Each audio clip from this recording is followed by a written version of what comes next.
اللہ تبارک و تعالیٰ نے اسلام کو جب کامیابیاں اور کامرانیاں عطا کیں اور نبی پاک صلی اللہ تعالیٰ علیہ وسلم کے دین کو اللہ نے غلبہ عطا کیا تو 9 ذی الحج میں حج فرض کیا گیا۔ حج اس سے پہلے بھی کیا جاتا تھا، پرانی شریعتوں میں بھی حضرت ابراہیم علیہ السلام کے طریقے پر حج ہوتا تھا، پھر کفار مکہ نے، قریش مکہ نے اس میں کچھ غلط رسومات شامل کر دی، کپڑے اتار کر معاذ اللہ کعبے کا طواف کرنا، قربانیوں کا گوشت خانہ کعبہ کی دیواروں سے ملنا، اور بھی کئی بیہودہ رسومات اس پاکیزہ اور خوبصورت عمل کا حصہ بنا دی گئی۔ پھر 9 ذی الحج کو حج فرض ہوا۔ نبی پاک صلی اللہ تعالیٰ علیہ وسلم نے حضرت ابو بکر صدیق کو امیر حج بنا کے رخصت فرمایا۔ دیکھیں کہاں کہاں محبوب انہیں اپنا نائب بناتے ہیں۔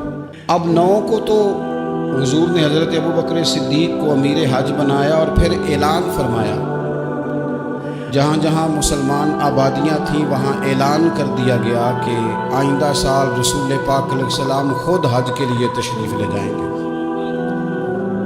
اب ایک بڑی تعداد مسلمانوں کی جمع ہونے لگی۔ ذی قعدہ کے آخری ایام میں ہزاروں کی تعداد میں لوگ مدینہ شریف میں جمع ہو گئے۔ ظہر کی نماز کی ادائیگی کے بعد سیرت نگار کہتے ہیں کہ 28 ذی قعدہ تھی، نبی پاک علیہ السلام ظہر پڑھ کے حج کے لیے نکلے، اور جہاں آج ذوالحلیفہ ہے، ابیار علی جس جگہ کو کہتے ہیں، میقات مدینہ بھی کہا جاتا ہے، وہاں اللہ کے محبوب نے پہلے رات گزاری۔ وہیں پہ نبی پاک صلی اللہ تعالیٰ علیہ وسلم نے احرام باندھا، حضور تشریف لے گئے۔ یہ حج قران تھا۔ نبی پاک صلی اللہ تعالیٰ علیہ وآلہ وسلم کے ساتھ اس طرح لوگ امڑ کے آئے، جہاں جہاں سے لوگ تھے مسلمان وہ سارے جمع ہوئے حضور کے ساتھ اللہ کی بارگاہ میں حاضر ہونے کے لیے۔ 1,40,000 صحابہ، یہ ایک ہی دفعہ صحابہ کا اتنا بڑا مجمع جمع ہوا ہے، ایک ہی دفعہ۔ اور حضور علیہ السلام کی خواہش تھی کہ یہ سارے لوگ وہاں پہنچے۔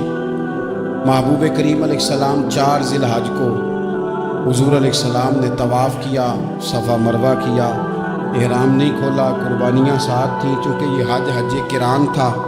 اللہ کے رسول صلی اللہ تعالیٰ علیہ وآلہ وسلم نے پھر 8 ذی الحج کو ظہر کی نماز جا کے منا کے میدان میں ادا کی۔ 9 ذی الحج کو مسجد نمرہ کے پاس کوہ صبیر پر جب سورج کی کرنیں چمکی، قربان جائیں کیا نظارہ ہوگا۔ لبیک لبیک کی صدا آ رہی ہے، دے کون رہے ہیں؟ مدینے والے محبوب صلی اللہ علیہ وسلم۔ حضور اس لشکر حسن کو لے کر، اس نور بھرے قافلے کو لے کے، یہ کون ہیں جو حضور کے ساتھ سارے نکلے ہیں؟ یہ کون ہیں سارے؟ یہ وہ فیروز بخت سعادت مند لوگ ہیں کہ ان میں سے جس نے ایک دفعہ بھی ایمان کی حالت میں حضور کو دیکھا اور پھر خاتمہ بالخیر بالایمان کے ساتھ دنیا سے رخصت ہوئے، یہ وہ لوگ ہیں کہ ولی اگر 60 سال بھی سارا دن روزہ رکھے، ساری رات نفل پڑھے، ہر برائی سے بچے، لیکن پھر بھی کسی صحابی کے قدموں کی خاک تک کو نہیں پہنچ سکتا۔ اور صحابی زیارت سے بنتا ہے، ولی عبادت سے بنتے ہیں۔ نبی پاک صلی اللہ تعالیٰ علیہ وسلم کے وہ سارے صحابہ کون ہیں؟ الصحابہ النجوم، یہ حضور کی چاروں جانب یہ چمک رہے ہیں، انہیں خود میرے نبی پاک نے ستارے فرمایا۔ ایک سمت علی، ایک سمت عمر، صدیق ادھر، عثمان ادھر۔ ان جگمگ جگمگ تاروں میں بھلا مہتاب کا عالم کیا ہوگا؟ اور ہر کوئی فدا ہے بن دیکھے تو پھر دیدار کا عالم کیا ہوگا؟ نبی پاک صلی اللہ علیہ وسلم نے یہ وہ موقع تھا، 9 ذی الحج میدان عرفات، حضور صلی اللہ علیہ وسلم نے ظہر کی نماز ادا فرمائی، اور پھر کچھ توقف کے بعد حضور کے لیے اونٹنی پر کجاوا سجایا گیا۔ حضور اپنی کسوا نامی اونٹنی پر سوار ہوئے، میرے محبوب نے خطبہ دینے کا ارادہ فرمایا۔ رب کریم نے ارشاد فرمایا الیوم اکملت لکم دینکم، آج میں نے تمہارے لیے تمہارا دین مکمل کر دیا ہے، مکمل ہو گیا دین، اس کے بعد کوئی اور دین نہیں آئے گا۔ اس آیت نے بتا دیا کہ حضور آخری نبی ہے، دین مکمل ہو گیا، اب کسی اور پیغمبر کی، رسول کی، دین کی، کتاب کی ضرورت باقی۔ آج میں نے تمہارے لیے تمہارا دین مکمل کر دیا۔ اور کیا خوبصورت لفظ ہیں قرآن پاک میں، فرمایا وَأَتْمَمْتُ عَلَيْكُمْ نِعْمَتِي، اور آج میں نے تم پر اپنی نعمتیں تمام کر دی ہیں، نعمتیں مکمل کر دی۔ وَرَضِيتُ لَكُمُ الْإِسْلَامَ دِينًا، اور اللہ فرماتا ہے میں نے تمہارے لیے دین اسلام کو پسند کیا ہے، یہ میری رضا ہے، یہ دین اسلام تمہارے لیے پسند کیا ہے۔ کوئی بندہ ساری زندگی مخلوق کی خدمت کرے، ساری زندگی رستوں سے کانٹے اٹھائے، ساری زندگی خیر کا کام کرے، کسی کو تکلیف نہ دے، لیکن اگر مسلمان نہیں نا، اگر کلمہ نہیں نہ پڑھتا، تو اس کی ساری عمر کی خیر بھی کسی کام کی نہیں۔ اس لیے کہ رب فرماتا ہے جڑ دین اسلام ہے، جڑ ہوگی تو پھر شاخیں قبول کی جائیں گی نا، تو اگر جڑ ہی سرے سے نہیں ہے تو خیر کرنے کا معنی۔ کچھ لوگ کفار کی، مشرکین کی تعریف کرتے ہیں کہ جناب بلے بلے اتنے ویلفیئر کام ہو رہے ہیں، تو یاد رکھو سب سے ضروری جڑ ہے۔ قرآن پاک میں رب تعالیٰ نے منافقین، مشرکین اور کفار کے اعمال کی بنیاد اس طرح کی بتائی ہے کہ جس طرح پتھر پر تھوڑی گرد پڑ جائے، ذرا ہوا کا جھونکا ہے یا بارش آئے تو پتھر صاف کا صاف ہو جاتا ہے۔ ان کے اعمال اس طرح کے ہیں۔ اس خیر کا کیا مطلب کہ جس خیر میں ایمان ہی شامل نہیں؟ جب تک بندہ مومن نہ ہو اس کا کوئی عمل بھی اللہ کی بارگاہ میں قابل قبول نہیں ہوتا۔ یہ آیت نازل ہو گئی، فرمایا دین مکمل ہو گیا۔ او میرے بھائیو، خدا را سوچو، کوئی شے مکمل نہیں دنیا میں، کوئی شے۔ کروڑوں کا مکان بنا لو پھر بھی کوئی نہ کوئی نقص نکل ہی آتا ہے۔ کوئی دنیا میں شے مکمل ہے ہی نہیں۔ اگر کوئی شے مکمل ہے تو وہ مدینے والے رسول کا دین مکمل ہے۔ مکمل، جب ہمیں کہتے ہیں نا مکمل دین، تو لوگ سمجھتے ہیں تو شاید سادی سی بات ہے۔ یہ وہ والی بات ہے جو دنیا میں کہیں نہیں پائی جاتی۔ جب یہ آیت نازل ہوئی تھی نا، بخاری میں موجود ہے، ایک بہت بڑا یہودیوں کا عالم حضرت عمر فاروق رضی اللہ تعالیٰ عنہ سے کہنے لگا یہ جو تم پر آیت نازل ہوئی ہے نا کہ دین مکمل ہو گیا، یہ اگر ہم پر نازل ہوتی نا تو جس دن یہ آیت نازل ہوئی ہوتی ہم نے ہر سال اسی دن کو عید بنا لینا تھا کہ دین مکمل ہو گیا۔ الیوم اکملت لکم دینکم، دین مکمل ہو گیا، ہم تو عید بنا لیتے۔ تو حضرت عمر کہنے لگے ہم پر بھی بڑا فضل ہے۔ جس دن آیت نازل ہوئی تھی عرفہ کا دن بھی تھا اور جمعے کا دن بھی تھا، ایک نہیں دو عیدیں تھیں مسلمانوں کی، دو عیدیں تھیں مسلمانوں کی، دو۔ عزیز بھائی، دین مکمل اللہ نے دیا۔ اور حضرت عبداللہ ابن عباس رضی اللہ تعالیٰ عنہ نے تو ایک مقام پہ اس کا ذکر بھی کر دیا۔ جب ان سے کسی یہودی نے کہا نا یہ آیت ہمیں ملتی تو ہم عید مناتے، تو فرمایا تم ایک مناتے نا، ہماری دو تھی اس دن۔ جمعہ بھی تو مسلمانوں کی عید کا دن ہے نا۔ بہت سارے لوگ ہیں بیچارے جو کہتے ہیں اسلام میں عیدیں صرف دو ہیں، اور وہ بھی صرف پریشانی انہیں عید میلاد النبی والے دن ہوتی ہے، اس کے آگے پیچھے نہیں ہوتی۔ حالانکہ نبی پاک علیہ السلام نے کہا ہر جمعہ بھی عید ہے، خود حضور نے فرمایا، لیکن وہ اڑ جاتے ہیں کہ نہیں عیدیں صرف دو ہی ہیں۔ بھائی آپ یہ کہہ سکتے ہیں کہ اسلام کی معروف عیدیں دو ہیں، اپنے معنی اور مفہوم کے لحاظ سے جس کو یوم عید کہا جائے وہ عیدیں دو ہیں۔ نبی پاک صلی اللہ تعالیٰ علیہ وسلم نے میدان عرفات میں خطبہ دیا۔ یہ جو واعظ و نصیحت ہے نا، خطبہ، تقریر، یہ دنیا کر رہی ہے، کرتی رہے گی، کرتی چلی آئے گی، اور اس کو میرے نبی پاک علیہ السلام نے پسند فرمایا۔ خیر کی بات کرنے والے کو حضور نے دعا دی۔ محبوب فرمانے لگے اللہ جو میری حدیثیں یاد کر کے آگے پہنچائے اس کے چہرے کو تر و تازہ رکھنا۔ یہ ابلاغ دین بہت بڑی بات ہے اگر کوئی خلوص نیت سے کرے۔ لیکن کائنات ارضی میں وہ جو حضور کا خطبہ حجۃ الوداع ہے، وہ دستور ہے، وہ منشور ہے۔ انسانی حقوق پر اس سے بڑا چارٹر نہ پہلے کبھی تھا نہ قیامت تک دوبارہ بن سکتا ہے۔ اس کو خطبہ حجۃ الوداع کیوں کہتے ہیں؟ ایک تو مطلب یہ کہ حضور نے یہی آخری حج کیا، اور دوسری بات یہ تھی کہ اس خطبے کے تھوڑے ہی عرصے بعد میرے نبی پاک نے وصال ظاہری فرمایا، اور اس خطبے کو رسول پاک صلی اللہ تعالیٰ علیہ وسلم نے شروع کہاں سے فرمایا؟ یہ خطبہ دیکھیں شروع کہاں سے ہو رہا ہے۔ انسان دنیا میں ملتا بھی ہے، جدا بھی ہوتا ہے، یہ جو جدائی کا وقت ہوتا ہے نا، جدائی کا، شاید بڑی سوچ سمجھ کے کہا تھا حضرت میاں صاحب نے، بڑی غور کر کے انہوں نے کہا تھا کہ دریا کنڈے روخ نہ لائیے، جو آوے رڑ جاوے۔ آپ میدان میں درخت لگاتے ہیں تو کبھی پھل گرتا ہے تو زمین پہ گرتا ہے، اٹھا لیتے ہیں۔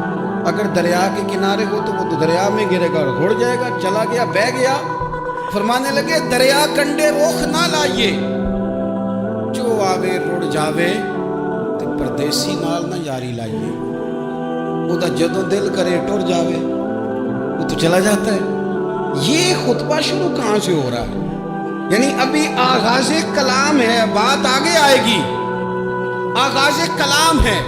میں کہہ چکا ہوں ولی شاید عبادت کر کے بنے، تقوی اختیار کر کے بنے، ولی اللہ کی حرام کردہ ہر شے سے اجتناب کر کے بنے، وہ جس میں شبہ ہے اس سے بھی بچے تو پھر ولی بنے۔ لیکن صحابی تو حضور کی زیارت سے بنتا ہے نا، نبی پاک کی زیارت سے بنتا ہے، اور صحابہ تو وہ صحابہ تھے جن کی ہر صبح عید ہوتی تھی، خدا کا قرب حاصل تھا، نبی کی دید ہوتی تھی۔ وہ تو اس طرح کا ماحول تھا کہ نبی پاک نے فرمایا حضرت ابو ہریرہ سے یہیں بیٹھے رہتے ہو، تھوڑا ذرا کبھی کوئی کام بھی کر لیا کرو، وقفے سے ملنے سے محبت بھی بڑھتی ہے۔ تو حضرت ابو ہریرہ اٹھے اور ستون کے پیچھے سے ہو کے واپس آ گئے۔ فرمایا آ گئے ہو؟ عرض کی حضور دل ہی نہیں لگتا تو جائیں کہاں؟ وہ جو حضور سے آ کے کہتے تھے نا یا رسول اللہ صلی اللہ علیہ وسلم، حضرت صوبان بن مالک، حضور نے فرمایا پریشان دکھائی دیتے ہو؟ کہا یا رسول اللہ ایک بات پریشان کرتی ہے۔ کہا وہ کیا؟ عرض کی حضور دل بے چین ہوتا ہے تو زیارت کو آ جاتا ہوں، آج ایک عجیب خیال آیا، اور اس نے عجیب رنگ طبیعت میں بھر دیا ہے۔ فرمایا تمہیں کیا خیال آیا؟ عرض کی یا رسول اللہ صلی اللہ علیہ وسلم آج خیال آیا ہے کہ صوبان ہے تو حضور کا غلام ہے، جنت تو حضور کے صدقے ملے گی، لیکن یہ ہے کہ حضور تو ہوں گے نا نبیوں کے ساتھ، تجھے ملے گی پر ملے گی تو غلاموں کے محلے میں نا۔ دل میں خیال آیا کہ وہاں زیارت بھی ہوگی کہ نہیں؟ وہ جنت میرے کس کاری جتھے یار نظر نہ آوے، زیارت بھی ہوگی کہ نہیں؟ حضور کی بارگاہ میں جب حضرت صوبان نے عرض کی تو رب کریم نے فرمایا محبوب جو تیری اور تیرے رب کی اطاعت کرے نا، اولئک انعم اللہ علیہم من النبیین والصدیقین والشہداء والصالحین، فرمایا ان کو اللہ نبیوں کے، صدیقین کے، شہداء اور صالحین کے ساتھ ہی جنت میں اکٹھا فرمائے گا۔ وہ اکٹھے رہے تو جن کو تو جنت میں بھی حضور کی زیارت کے بغیر چین نہیں تھا، ان کو حضور نے خطبہ حجۃ الوداع شروع کرتے وقت پہلا جملہ پتہ کیا کہا؟ حضور اونٹنی پہ ہے، احرام باندھا ہوا ہے، 1,40,000 کم و بیش غلام سامنے کھڑے، عرفات کا میدان۔ محبوب فرمانے لگے پہلا جملہ، جو درد والے تھے وہ تڑپ گئے، یہ سارے درد والے تھے لیکن کچھ زیادہ مزاج شناس تھے۔ محبوب نے پہلا جملہ کہا، حضور فرمانے لگے لوگو جس طرح آج اکٹھے ہوئے ہیں شاید اس کے بعد دوبارہ ہم اکٹھے نہ ہوں۔ پہلا اعلان ہی کر دیا کہ یہ تمہارے ساتھ جو آج خطبہ ہے نا، اس میں اشارہ دے دیا کہ دوبارہ نہیں جمع ہوگا، اگلا حج نہیں کرنا، بس ختم ہوئی بات، یہ آخری پہلی بات ہی حضور نے یہ بیان۔ اب وہ اتنے دل نرم ہو گئے حضور کی بات سن کے، آنکھوں میں آنسو اس طرح آ گئے، طبیعت کا ملان اتنا بڑھ گیا کہ ہر ایک کا دل کشکول بن گیا، ہر طرف سے آہیں اور سسکیاں ہیں کہ حضور کے وہ جملے یوں صحابہ لے رہے تھے جب آپ سے کوئی کہہ دے کہ بھائی بس بھائی یہ وقت بس آخری ملاقات کا ہے، تو پھر انہوں نے وہ تو حضور کی ہر بات ہی توجہ سے سنتے تھے، پر یہاں جو انداز بن گیا وہ انوکھا بن گیا۔ فرمایا شاید دوبارہ ملاقات نہ ہو۔ پھر میرے کریم محبوب صلی اللہ تعالیٰ علیہ وسلم نے فرمایا جس طرح تمہارے لیے یہ شہر حرمت والا ہے، مکہ حرمت والا ہے نا، ایک نیکی کرو تو مکے میں